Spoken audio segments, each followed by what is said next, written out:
बिस्मिल्लाहिर्रहमानिर्रहीम। अस्सलाम वालेकुम students, hope you all are fine और आप लोग रेडी होंगे ऑनलाइन लेक्चर्स के लिए। आज के इस लेक्चर में हम पढ़ेंगे परम्यूटेशंस के बारे में। सबसे पहले परम्यूटेशंस क्या होती हैं, इसकी डेफिनेशन को स्टडी करेंगे। One important application of the fundamental principle of counting is to determine the number of ways that n objects can be arranged in order। यानी अगर आपके पास n ऑब्जेक्ट्स हैं, ऑब्जेक्ट्स के अकॉर्डिंगली अब ये कुछ भी हो सकता है, नंबर हो सकते हैं, कुछ एलिमेंट्स हो सकते हैं, कुछ और चीज़ें हो सकती हैं, इसलिए जनरल नेम मैंने यहाँ इसको ऑब्जेक्ट का दिया है। n objects can be arranged in order, यानी इन तमाम, अगर लेट्स सपोज मैं आपको कोई से 3 नंबर देती हूँ 1 2 3, तो ये किस किस तरतीब से अरेंज किए जा सकते हैं, उन तमाम तरतीब की जो टोटल काउंटिंग है वो हमारे पास है परम्यूटेशन। जैसे देखिए 1 2 3, ये 3 नंबर्स मैंने आपको दिए, अब इसको अरेंज करना है तो किस किस तरह से अरेंज किया जा सकता है, नोट करें। 1 2 3 है, फिर इसको लिखा जा सकता है 1 3 2, इसी तरह से तरतीब हम चेंज करके इसको लिख सकते हैं 3 2 1 1, यहाँ पर भी बल्कि 3 कर लें 3 1 2।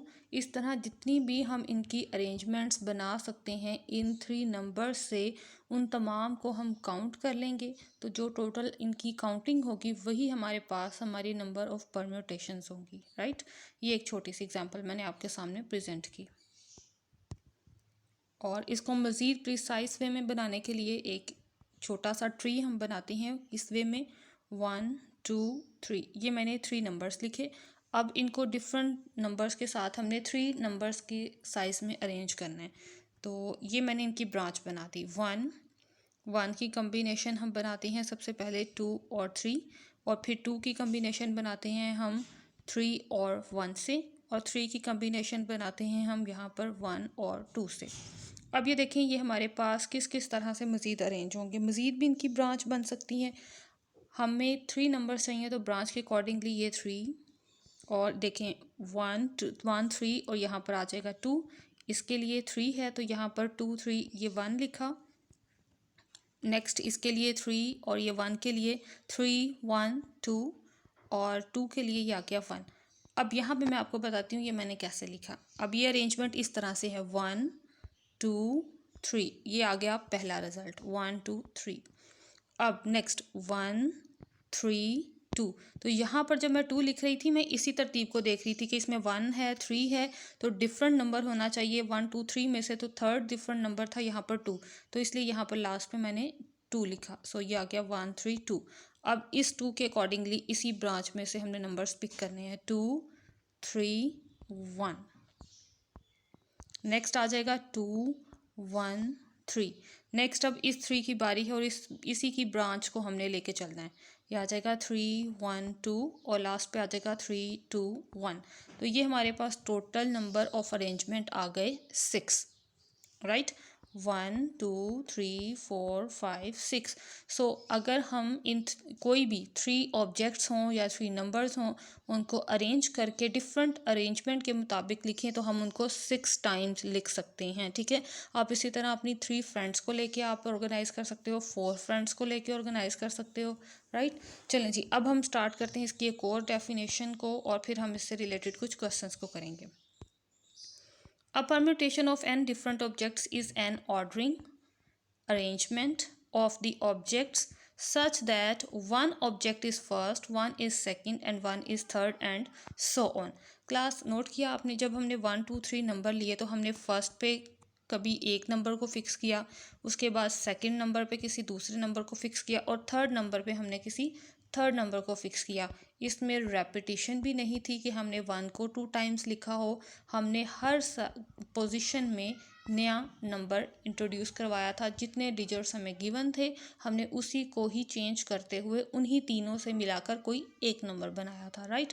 चलें जी, ये हमारे पास इसकी थोड़ी सी अंडरस्टैंडिंग है। अब हम देखते हैं कि ज़्यादा नंबर हों, अगर तो हमारे पास 3 4 2 इस तरह से नंबर्स हों तो हम उनकी इस तरह ज़्यादा सारी अरेंजमेंट बना सकते हैं। लेकिन अगर हमारे पास 20 नंबर्स गिवन हो तो उनको अरेंज करना काफ़ी लेंथी प्रोसीजर हो जाएगा। तो हमारे पास एक फार्मूला है ये फाइंड आउट करते हुए कि अगर कुछ नंबर्स में से यानी 20 में से कोई से 4 नंबर्स पिक करें और उन 4 और 5 की कम्बिनेशन बनाना चाहें, परमुटेशंस बनाना चाहें, तो वो हमारे पास किस वे से बनेगी। इसके लिए फार्मूला है हमारे पास NPR।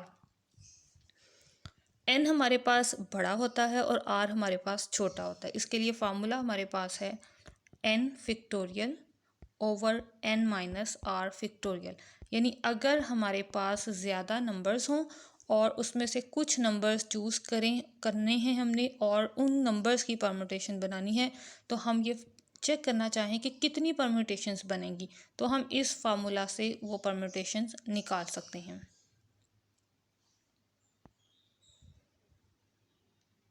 जैसा कि अभी हमारे पास 3 नंबर्स थे और हमने 3 नंबर्स में से 3 नंबर लेकर ही उनकी अरेंजमेंट बनाई थी, तो ये यहाँ पर R की वैल्यू भी मैंने 3 रखी। R की वैल्यू हमेशा N से छोटी होगी या फिर उससे इक्वल होगी, कभी R की वैल्यू N से बड़ी नहीं होगी, राइट। 1 2 3 में से हर नंबर आपने नोट किया था, हमने 3 डिजिट्स को लेकर सेपरेट करते हुए अपना नंबर कंप्लीट किया था। सो 3 नंबर्स में से हमने 3 नंबर्स ही एट अ टाइम पिक किए थे। इसके लिए फार्मूला आ गया 3 factorial over 3 minus 3 factorial. 3 minus 3 is equal to 0 factorial हो जाएगा। ये 0 फैक्टोरियल इज इक्वल टू होता है 1 और 3 फैक्टोरियल इज इक्वल टू होता है 3 2 1। सो ये आ गया 6।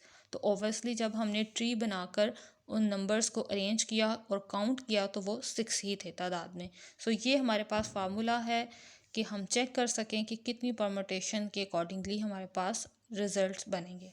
चलें जी, अब हम स्टार्ट करते हैं अपनी एक्सरसाइज को और इसी से रिलेटेड कुछ क्वेश्चंस को कवर करते हैं। ओके क्लास, तो ये है हमारे पास हमारी एक्सरसाइज 7.2। क्वेश्चन नंबर 1 है इवैल्यूएट द फॉलोइंग। यानी ये भी परम्यूटेशंस हैं डिफरेंट, तो आर्बिट्ररी इनमें से कोई क्वेश्चन हम सॉल्व करते हैं और बाकी जो रह जाएंगे उनकी आप प्रैक्टिस कर लीजिएगा, ठीक है। चलें यहीं पे करते हैं क्योंकि ये क्वेश्चन छोटे छोटे हैं, तो मैं इसको यहीं पे सॉल्व कर रही हूँ। ये आ गया 20p और ये आ गया 3। सबसे पहले है फार्मूला हमारे पास n factorial, that's mean 20 factorial है, और नीचे आता है 20 माइनस 3 और ये साथ में इसका फैक्टोरियल। इसको मज़ीद सॉल्व करें तो ये आ जाएगा 20 factorial over 17 factorial.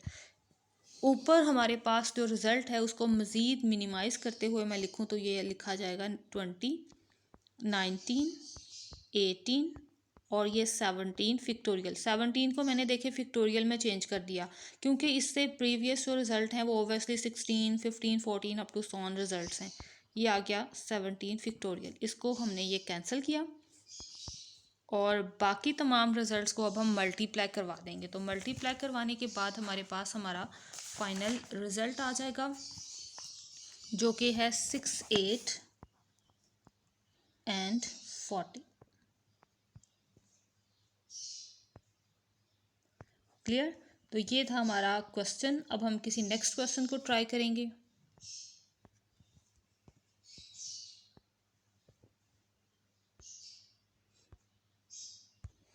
Okay, next हम ट्राई करते हैं इस थर्ड पार्ट को 12p5।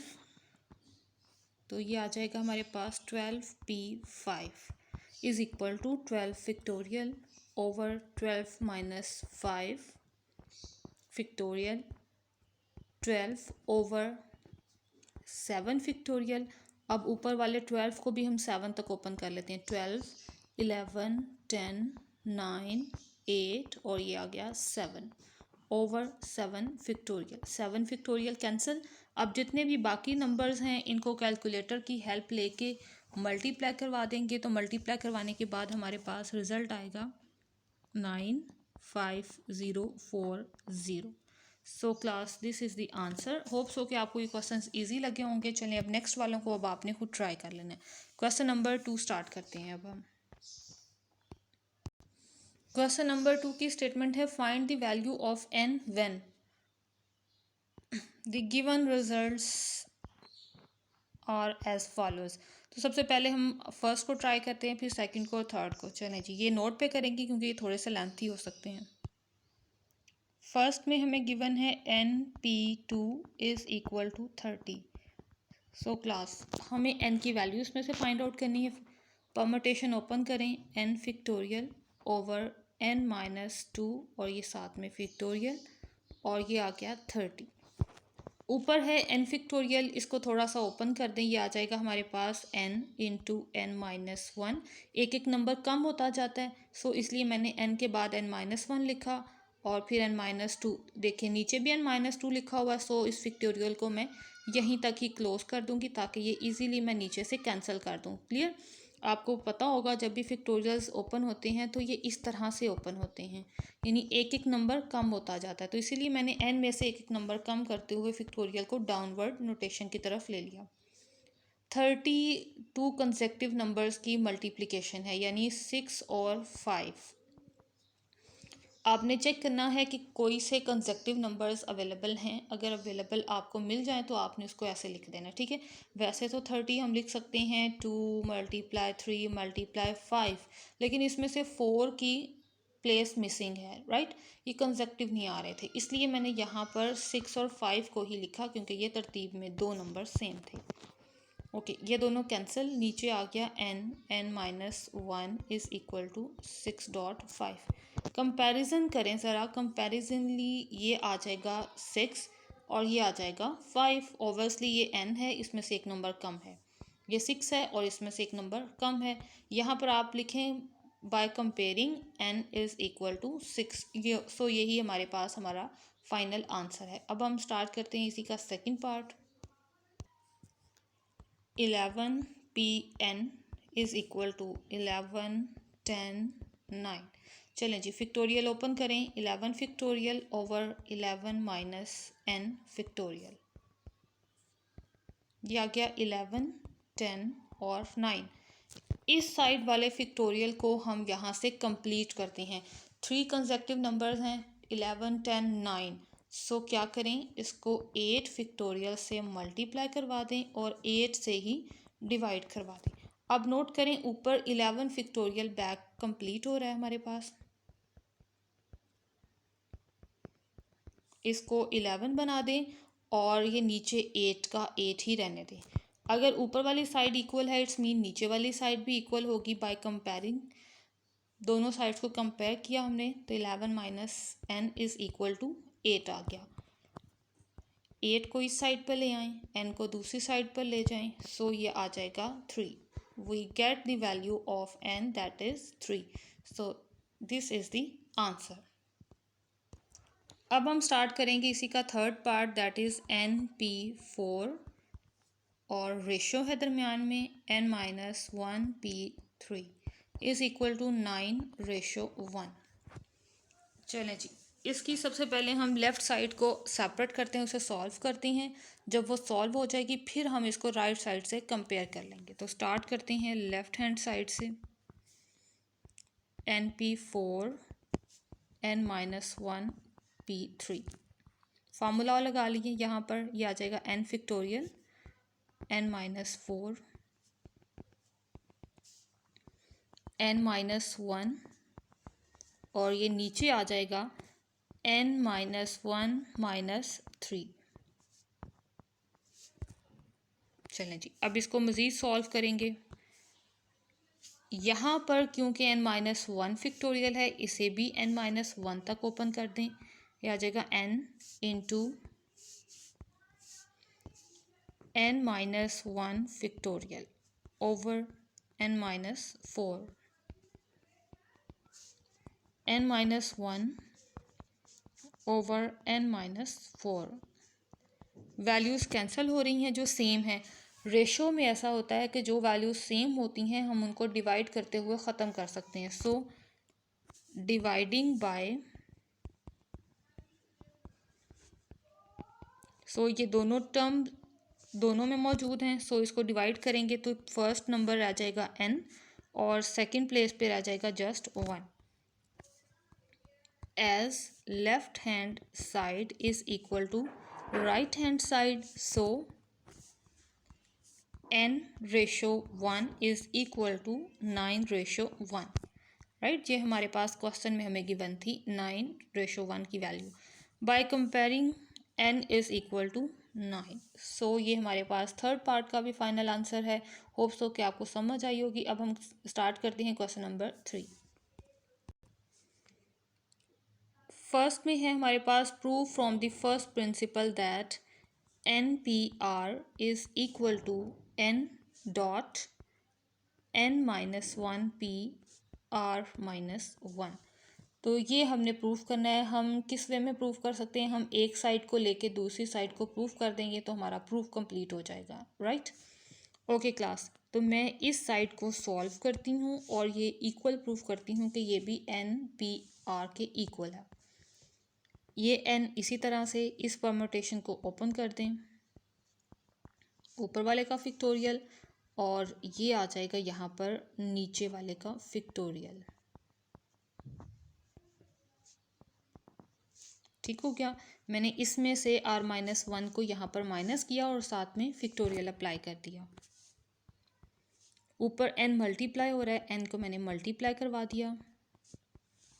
नीचे अब ब्रैकेट को ओपन करेंगे, ये आएगा minus r plus one,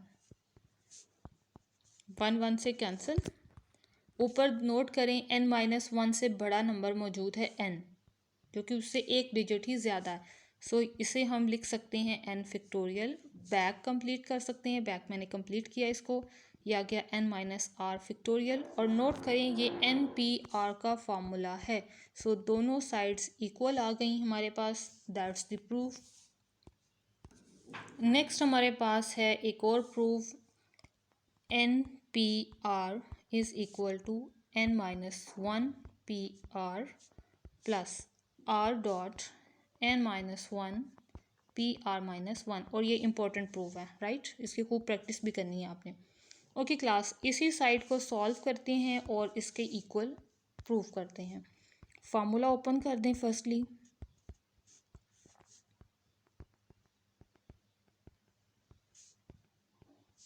plus r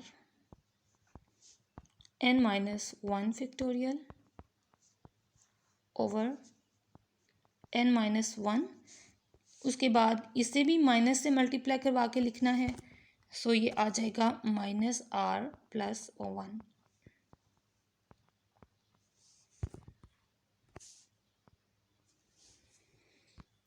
minus one plus one cancel,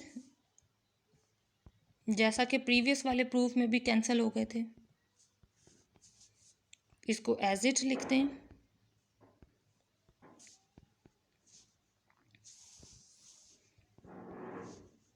ये आ जाएगा r एज इट, क्योंकि n से तो ये कंपेयर होके कोई फार्मूला नहीं बनाएगा, इसलिए इसको ऐसे ही लिख दिया। ये आ गया n माइनस आर और ये फिक्टोरियल। अब हमें यहाँ से रिजल्ट्स को कॉमन लेना है। इस तरतीब को थोड़ा सा हम चेंज कर लेंगे। यहाँ पर हमारे पास है n minus one minus r, right. और यहाँ पर हमारे पास रिजल्ट आ गया है n माइनस आर। हम यहाँ पर भी r को पहले और इस कांस्टेंट को बाद में लिख लेते हैं, ताकि हमें एक और स्टेप में इसको लिखना ना पड़े। ओके क्लास, नोट करें ये हमारे पास n माइनस आर है और ये एक नंबर उससे कम है, ठीक है। जैसे कि ये 6 फिक्टोरियल हो तो ये होगा 5 फिक्टोरियल। हम क्या करते हैं, हम इसको एक रिज़ल्ट ओपन कर लेते हैं, यानी 6 इंटू 5 फिक्टोरियल। इस तरह की एग्जांपल के तौर पे हम इसको ओपन कर लेंगे।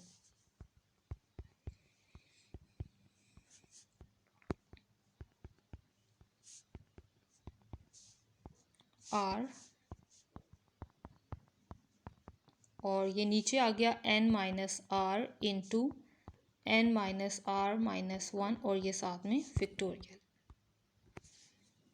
अब जो रिज़ल्ट कॉमन आ रहा है उसको कॉमन ले लें, n minus one factorial over n minus r minus one, और ये साथ में इसका फिक्टोरियल। अंदर जो रिज़ल्ट बचा वो है, यहाँ पर आ जाएगा वन और यहाँ आ जाएगा r over n minus r. Bracket के अंदर वाले रिज़ल्ट को भी हमें मज़ीद सॉल्व करना पड़ेगा। ये ऊपर से इसी तरह नीचे आ जाएगा। एलसीएम ले लें, आर से cancel, n minus one factorial over n minus r minus one factorial. और यहाँ से हमारे पास जो रिज़ल्ट ब्रैकेट के अंदर है वो है n/n-r। क्लास नोट करें, जब n ऊपर मल्टीप्लाई होगा तो ये n फैक्टोरियल कंप्लीट कर रहा है, जब n-1 इससे मल्टीप्लाई होगा तो क्योंकि ये एक नंबर उसी से बड़ा है सो ये n-r फैक्टोरियल कंप्लीट होगा।